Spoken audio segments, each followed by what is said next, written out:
Hey, everybody, welcome in to Day by Day. I'm James. I'm with Andrew. It is opening day. That's why I'm wearing my Padres hat. This will be the year, Andrew, I buy a Royals hat. Okay. I'm due. Opening day for those that celebrate. I am not one. Yeah, that's fine. I do have a league team down the road. I should follow a little closer, but yeah. You're just not in general like a baseball guy. I mean, No, I'll watch. I'll watch October baseball and Huskers. Oh my gosh, yeah. However, I feel like since I've moved, my Husker baseball, like, it just has kind of taken a back seat. I honestly, I see the updates every day on Twitter, and it's like we lost again. Yeah. But it's been a rough season. I want to talk about that in a little bit here, but I will say I pay attention to the Royals and the Padres. And if you're listening, like, why the Padres? Well, I spent 2 summers in San Diego. I've been to Petco twice. The first time I saw San Diego play was when they had Mike Piazza. I think he was on their team for maybe a year or 2. I'd have to look back at when he played for it was 2006. But talk about a great place to watch a game. So I just kind of fell in love with the city of San Diego and the Padres, and I root for the Royals, obviously, being from Omaha. So but it's hard to, I'll be honest, it's hard to follow Major League Baseball outside of just I check the box scores. Yeah. And I kind of check the standings, but with the blackout rules and like through MLB, like TV, like I don't watch any Royals games because they're not available. And so I listen to the radio a lot if I'm driving at night, driving kids around, I'll put the game on, but it's hard to follow Major League Baseball. It really is. So yeah, I have. So my honeymoon was in Seattle. Now I live up here. We went to a Mariners game, and I believe it was it was close to Ichiro's final season around that. Oh, nice. And so I got to see Ichiro up close, very close. We were down the first base line, and so that's awesome. Yeah, that'd be a bucket list item to see him play. So yeah. Okay, well, before we get into it, you guys can find the show at characterchronicles.com, YouTube, Apple, Spotify. Give us a like if you think Nebraska's going to win the crown. I do not know the name of this tournament. I can never remember it. Give us a like if you think Nebraska's going to place the crown on top of their head here in a week or so. Please subscribe to the show. Helps more people find us. Thanks, as always, for tuning in. So we're going to cover a little bit of ground here. We got some spring football stuff to talk about. Finally. Maybe touch on a little bit of this NIL, rev share, coaching carousel thing, especially in college basketball. I do want to talk about Husker baseball, but I do want to start with the crown and what you're expecting from Nebraska. They have a game on Monday night. Are you going to watch it? And what are you hoping to see from them in this tournament? What would make you happy?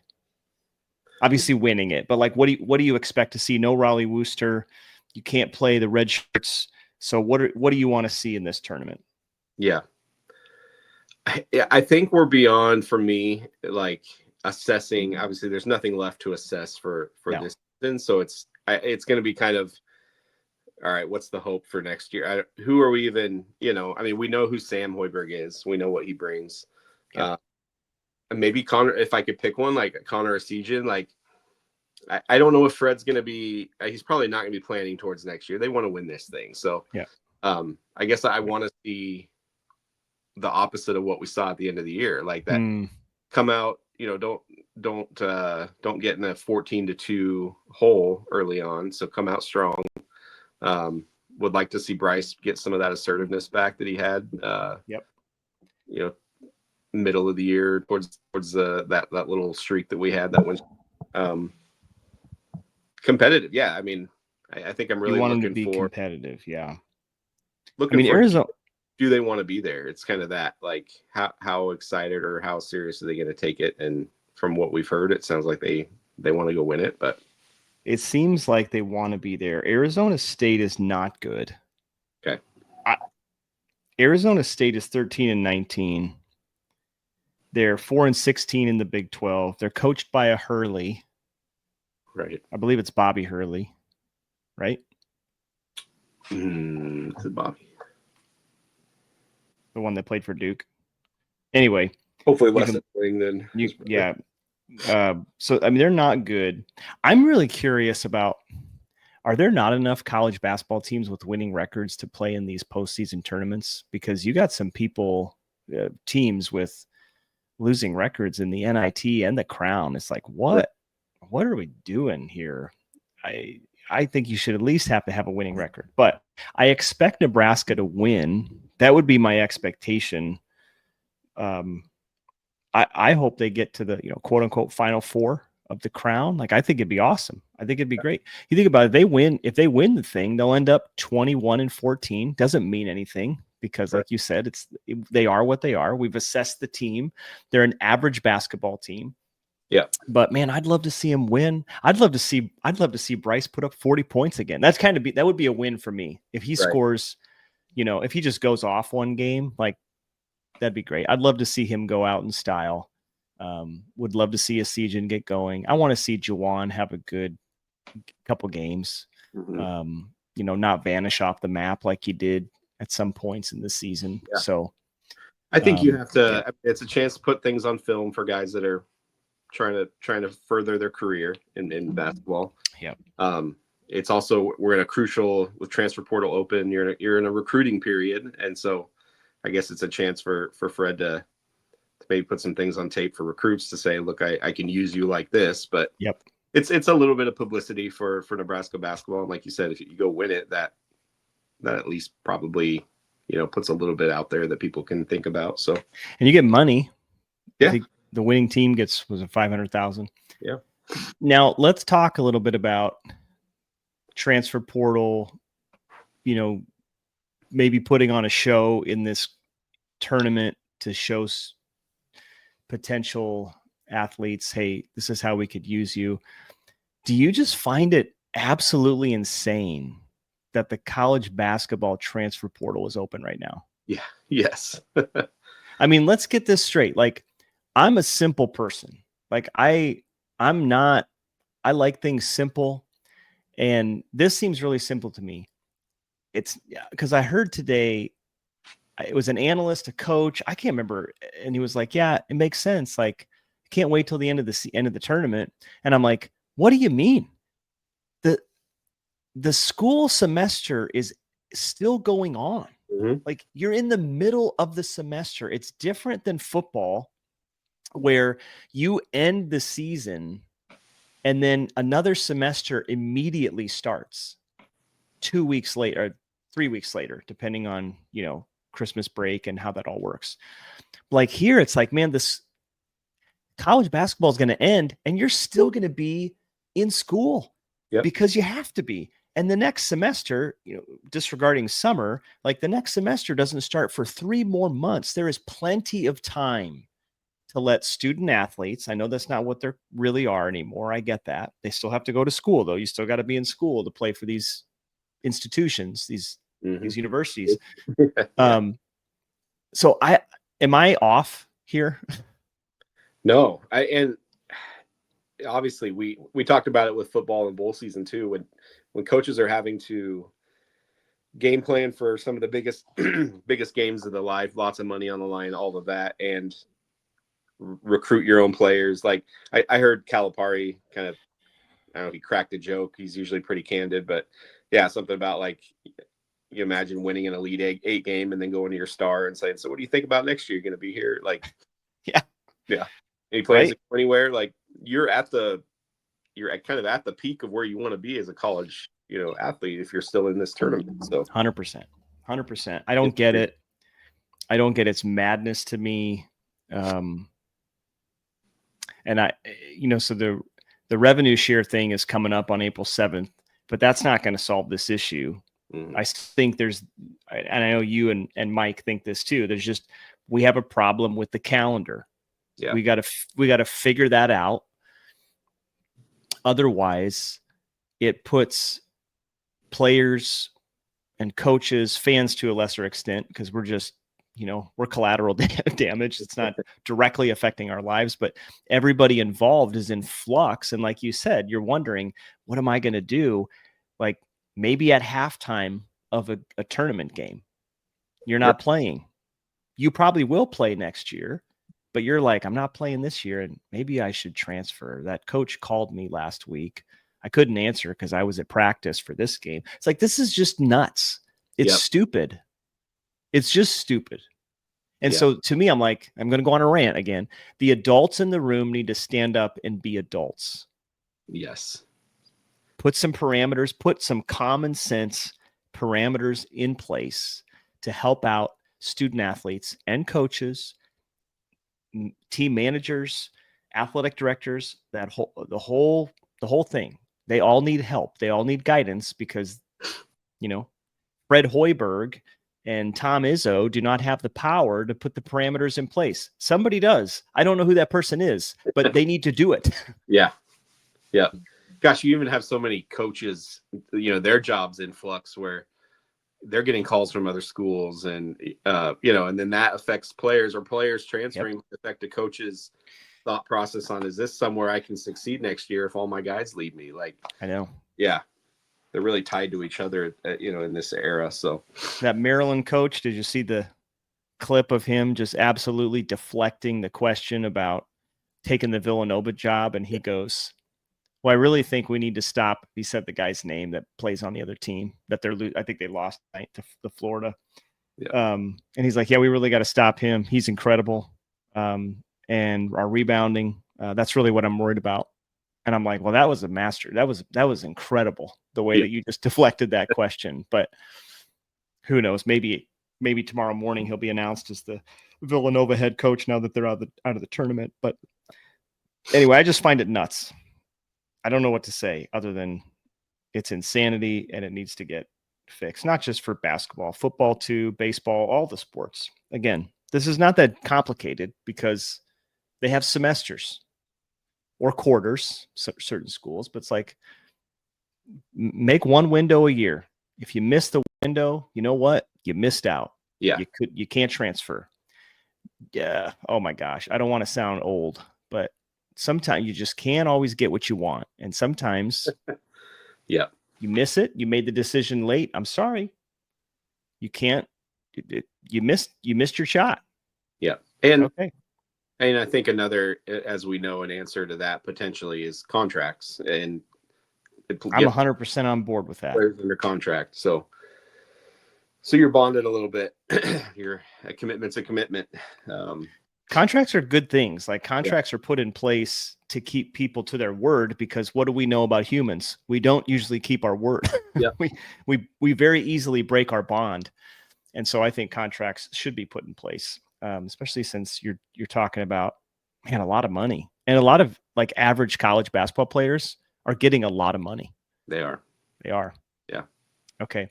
All right. Well, quick thing here before we get to football, I just want to say I'm really sad about Husker baseball. I don't really know what to make of it. Again, those games are also pretty hard to watch. You don't always get them on television. But man, after last year, like huge disappointment. Mm-hmm. And it just seems like they don't have the bats. Obviously, you lose your top pitcher. But again, I'm not like a fire the staff. I don't think that's the solution. But I will say, I will be on record to say, I think next year could be a make or break year for Will Bolt. Mm-hmm. You just can't, you're in the Big Ten. Should be the easiest conference to make it to the postseason. Yeah. In terms of which sport, of all the sports, Big Ten is the, it's not a heavyweight for baseball. Right. So to have this kind of season this year is a huge disappointment. I get UCLA, USC, Oregon, they're good and they've joined the conference. So it's made it a little harder, but man, I'd be shocked actually at this point if they have a winning record by the end of the year. Ooh. So yeah, I don't have a ton of thoughts. I just kind of keep up with scores here and there, but I feel like too often I'm seeing a loss on X or on Twitter. Yep. Tough. It's tough. And I do know, you heard a little bit of hype coming into the year that, and this is the media getting ahead of themselves a little, but heard a lot of Will Bolt's.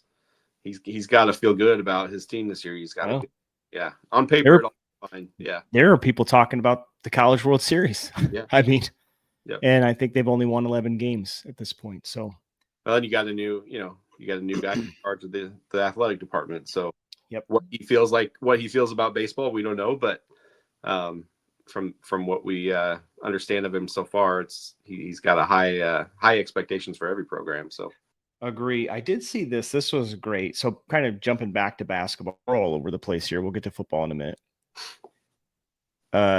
Troy Dannon was on the radio show tonight, his radio show, and he said, it's really funny. You get on social media and everybody's like, "Oh, fire everybody," and then he went on to say, "You can't act emotionally," and he talked about that about Fred as well, because I think the question was like, "Are you in support of Fred?"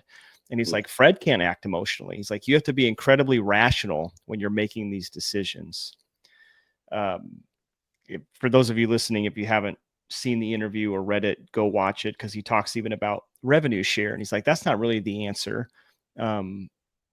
He's like, we want more money, especially for talent, but also we have to look at our coaching, and which was interesting for him to say that, because I think Fred's a great coach.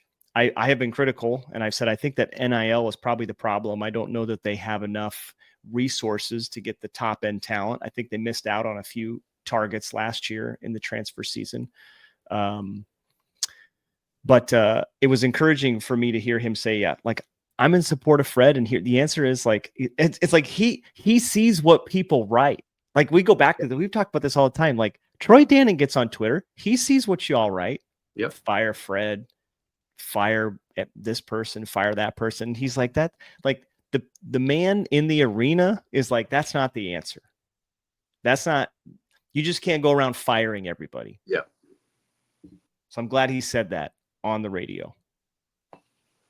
Unless you can hire a really big name that'll bring a lot of his current big play. It's the only way you do it. But even then, you're left with a hefty price tag on a buyout. And again, like, okay, did Nebraska struggle? Yeah. I don't think Fred did anything fireable. Mm-hmm. I think a lot of people picked them to win about 17 games, and that's what they did.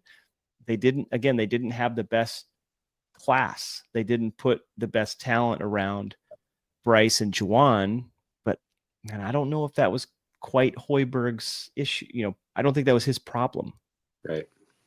I think there's other stuff going on behind the scenes that the football team's, paying guys quite a bit. And I just don't know if Fred has that in his pocket. So, and I mean, on the topic of coaching, he lost a coach. So we're going to see a change on the staff, at least. I can't, Adam, what's his last name, left for NC State, I think. He'd just been there three years. I can't remember, but yeah. But he's a recruiter and an assistant, so he'll have to make an adjustment, which might be good. Yeah. Yep. All right, let's talk some football. We have some press conferences. We have some talking to talk about. I saw a few. You saw a few different ones. Curious where you want to start. Spring practice is 2 days in, and we're going to go 15-0 and win the national championship. We've settled that. So now that that's out of the way, what are some of your thoughts on some of the audio that you listened to today and yesterday? Well, one, Holgorsen is really just enjoyable to listen to, as we knew from last year, entertaining. But I got, towards the end of last year, some of his press conferences were a little, you're trying to, as a fan, kind of feel it out. Like, how much does he like it here? Like, how committed is he? This one today, he sang the praises of the program, of Matt Rhule, of Dylan Raiola, even to the point where he talked about walking to work in minus 15-degree weather. And he even said he did that because he wants to model Matt Rhule's toughness that Matt Rhule wants in the program. So he seems just what I gathered was he's bought in 100%. Yep. I like what he also said, that he kind of addressed that everyone wants to talk about air raid and stuff, and he's like, I left that. I wanted to ask you about that. He's like, I left that behind, 3 years before I left West Virginia. He said, in today's, I'm going to adapt to what I need to adapt to. And he said something about today they ran 24 inside zone plays. Yep. So it really does sound like he wants to adopt. He's listening to Matt Rhule, and so you kind of wonder as a fan, like, okay, you have a prominent head coach with another head coach, and how's that relationship work? And for sure, so that was interesting. It's really interesting when he says this a lot. Like, I'm just so grateful for Coach. Bringing me in, giving me this opportunity. He's either really humble or he puts on a really good show. And it seems like he's just a super down to earth person who's like, I'm legit happy to be here coaching ball. Like, that's what I want to do. I thought the discussion he had about play calling was pretty intriguing. I'm really excited to see what their offense looks like. Mm-hmm. So I did listen to Rhule yesterday.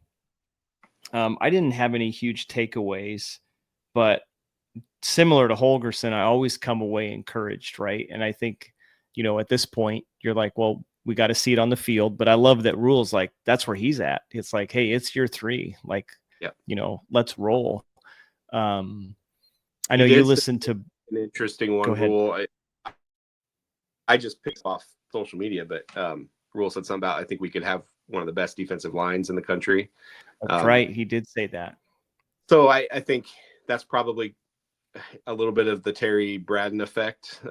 He's got a great reputation for obviously just being in the Super Bowl with the Chiefs line. And but I will say, but what's he going to say?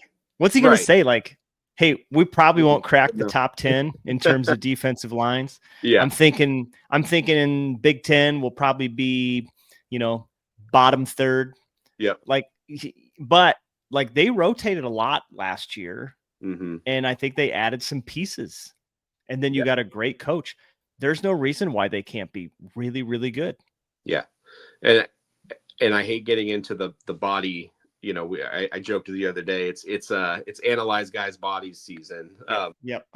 However, I did watch some of the sights and sound stuff, and two guys that just are monsters are Keona Davis and Williams Nwaneri. I think Williams is like 6'7", 270, they said, and he does. He just looks like a beast. Yeah. NFL body, and so does Keona Davis. So that's exciting. You imagine those two guys on the edges, if that speed's there. And Nebraska really hasn't had guys with that kind of body in a long time. Right. Nash and Ty are much different roles, different positions, but having those, a guy who can come off the edge like a bat out of hell is like, it's just been a long time since Nebraska's had one. I mean, really since Randy Gregory would be the last time we had somebody like that.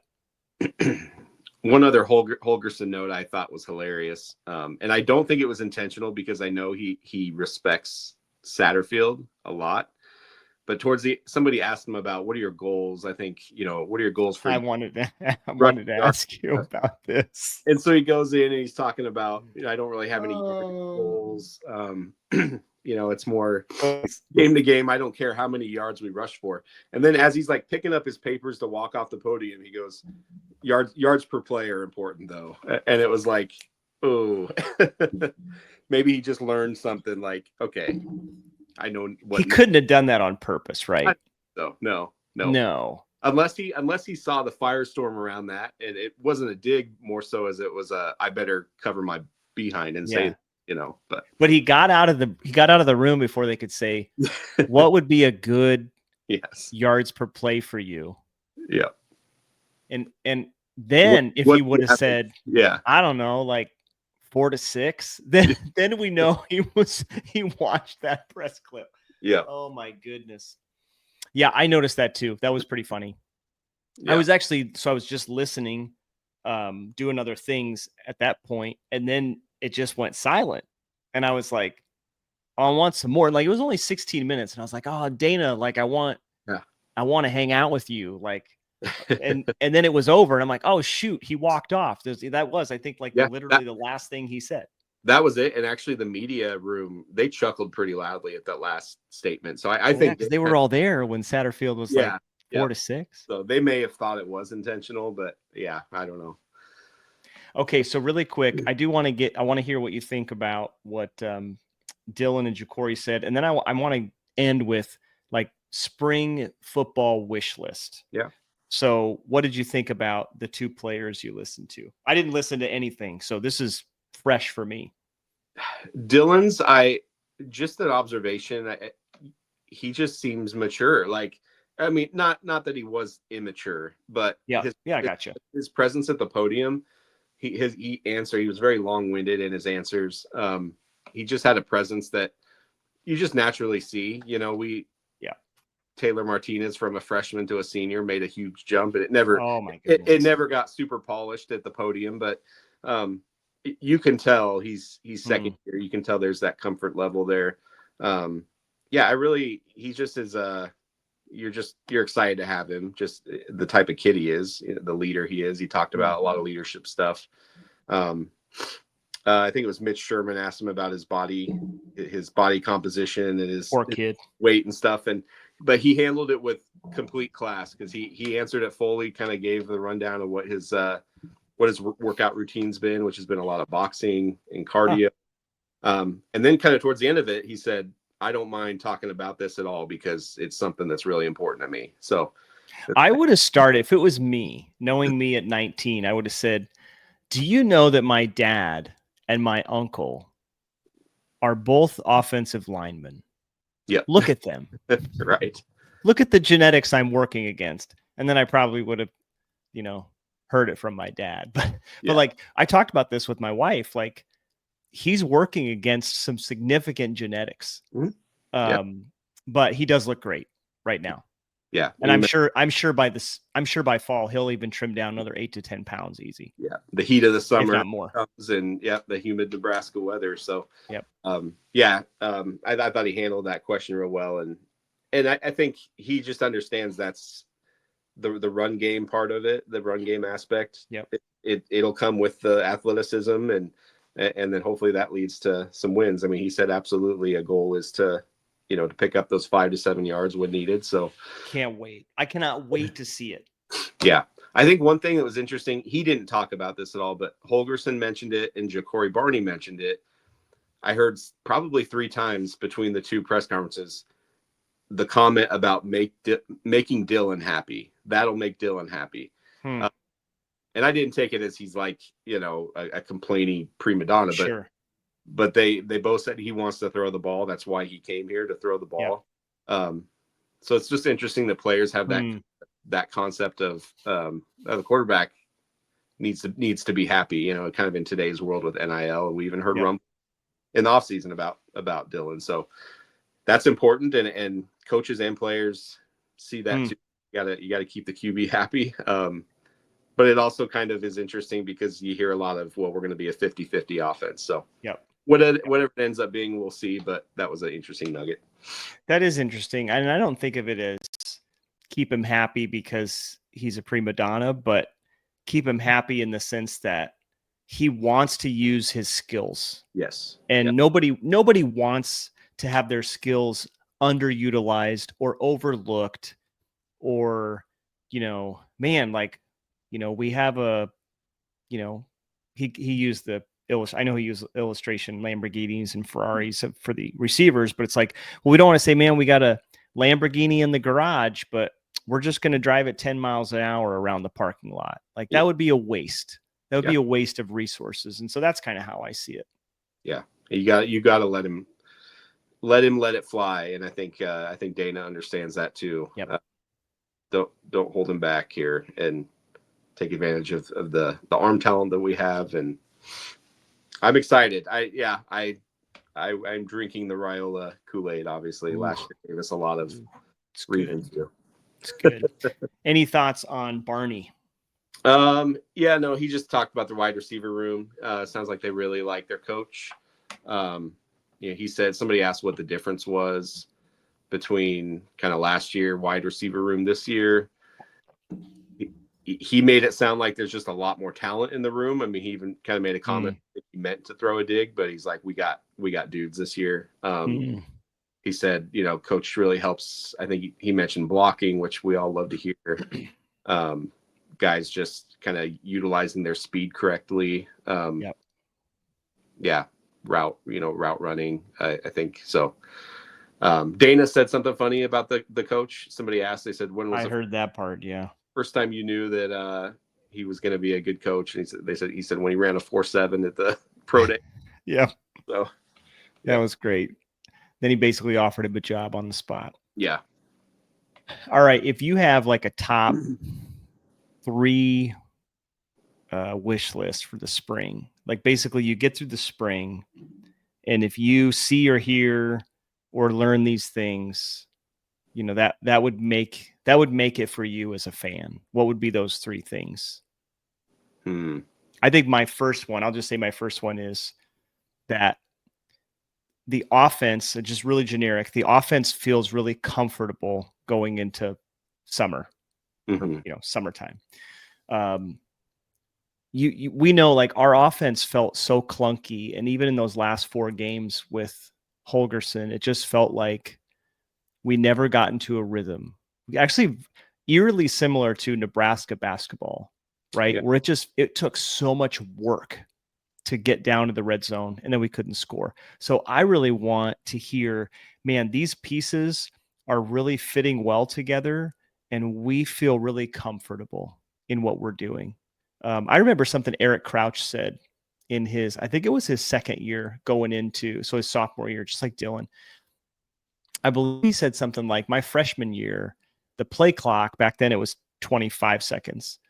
And he said, my freshman year, it felt like that play clock, when it reset, it was already at 10 or something like that. And then he said, now here in my sophomore year, it feels like it's at about 20, 25 seconds. And to me, what that just said was like, he was able to settle in and breathe, like physically breathe, and say, I can do this. I can run these plays. And then, of course, we know he went on to win a Heisman Trophy 2 years later. So, like, that's what I want for the offense, where they don't feel so rushed. They feel like they can be within themselves, and they can execute the plays that Holgorsen is calling. I thought it was really interesting. He's like, we're not actually going to change the playbook a ton. Right. Yeah. I thought that was really important, because if you can call the right plays at the right time, and you have practiced them to perfection, then you're actually going to be really good. Yep. And that's where I just want them to feel comfortable by the end of the spring. So that's my wish. That's number 1, because I think our defense is going to be fine. I'll get to that in a minute. But I said last year, when I'd rather have a good offense than a great defense. I really want to score points. Yep. You want me to go with one? Go for it. I'm going to say one pretty simple, injury-free. No impact injuries. Let's not have an Emmett Johnson go down, or somebody that's going to 100% the season. So that's kind of a no-brainer one. I'll go number 2 for me. I would like to know who is a front runner to return punts in the fall. I don't know if we'll get there, but obviously I'm excited about Mike Eckler. I think the kicking game will be okay. I think John Hull's going to do a great job. I don't know much about Jack McAllister, but as long as he can receive a snap and kick it, I think it'll be fine. The return game has so many hidden yards. We need to steal those yards. And so I really want to say, like, okay, do we have a legit punt returner? Yeah. I want to know that. So it's for me, number 2. I think just as a fan, the excitement part of it, I want to hear of a kind of an off the map name emerge, and as hey, we all kind of know, like, remember you remember the hype that Randy Gregory brought? Marcus Washington, when he kind of it was like that guy that everyone's kind of really looking forward to seeing. Obviously, we had that last year to Raiola, but we knew what we had. So maybe it's a young running back, young defensive guy that's just kind of comes out of nowhere. So Yeah. That story. All right. For me, number 3, I think Rhule joked about this. I'm going to Husker games on April 27th, whatever the Saturday is, taking the whole family, all 6 of us. Andrew, I even bought a parking pass for the horseshoe lot on East Stadium. You're all in. Yeah. So like we're parking 100 yards from the stadium. And our seats, row 30, 50-yard line, East Stadium. Fun. I don't think my kids are going to be able to appreciate this. This will be the best football logistical situation they'll ever have for the price in their life. Yeah. They're never going to park right outside the stadium. They're never going to sit 50-yard line, 30 rows up. I really, really, really want to see some media do some skills stuff. Awesome. Because I think Rhule made this comment.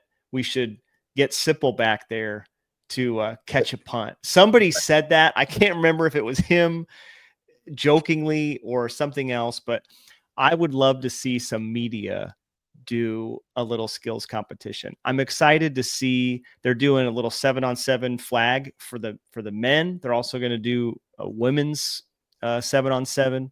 Yeah. So I think it's going to be great. I really want that to be a fun day. I think my kids are going to love it because it's going to be way more exciting than whatever boring scrimmage they've been doing for the last several years. So yeah. Yeah. What's your thoughts on attendance? What do you think?